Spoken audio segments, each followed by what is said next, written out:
High friends, welcome to யாஷிகர். நம்மளோட விஜய் டிவியில் அப்கமிங் ஒரு புது சீரியல் வரப்போகுது. அதோட ஹீரோ யார் அப்படின்னா, நம்மளோட மோதலும் காதலும் சீரியலில் ரொம்பவே சூப்பராக நடித்து அசத்தின நம்மளோட சமீர். அவர் தான் இந்த சீரியலில் ஹீரோவாக நடிக்க போகிறாரு.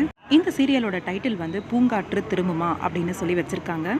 ரொம்பவே சூப்பரான ஒரு ஹீரோ. நம்மளோட மோதலும் காதலும் சீரியல்லையே இவருக்கு நிறைய ஃபேன் பேஸ் இருக்குந்தாங்க. ஆனால் சீரியல் சடனாக முடிஞ்சது எல்லாருக்குமே ஒரு வருத்தம் தான்.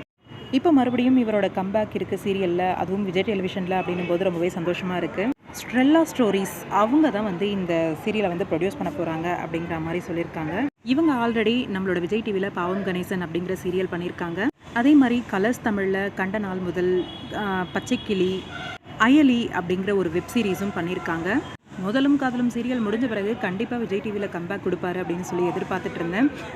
அதுக்குள்ளே மிஸ்டர் அண்ட் மிஸ்ஸஸ் சின்னத்திரை அப்படின்ற மாதிரி அதில் என்ட்ரி கொடுத்துருந்தாரு. அது முடிஞ்ச கையோடவே நியூ ப்ராஜெக்ட் நம்மளோட ஹீரோவோடது அப்டேட் வந்துருச்சு. ரொம்பவே சந்தோஷமாக இருக்குது. பூங்காற்று திரும்புமா அப்படின்னு சொல்லி ரொம்பவே யூனிக்கான ஒரு நேம் தான் வச்சுருக்காங்க. ரொம்பவே சூப்பராகவும் இருக்குது. கண்டிப்பாக ப்ரைம் டைம் வரணும் அப்படின்றது தான்.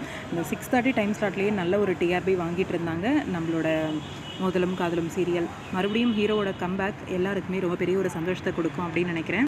நிறைய சீரியல்ஸ் நம்ம விஜய் டிவியில் வர இருக்குது. எல்லாமே ரொம்பவே யூனிக்கான ஒரு ஸ்டோரியோடு தான் வர இருக்காங்க. இது ரீமேக் சீரியலா இல்லை ஃப்ரெஷ்ஷான ஸ்டோரியா அப்படின்றத பற்றி தெரியல. அப்டேட்ஸ் கிடைக்க கண்டிப்பாக ஷேர் பண்ணுறேன். உங்களோட கருத்து என்ன? சமீர் மறுபடியும் டிவியில் கம்பேக் கொடுக்கறத பற்றி கமெண்ட் பாக்ஸில் சொல்லுங்கள்.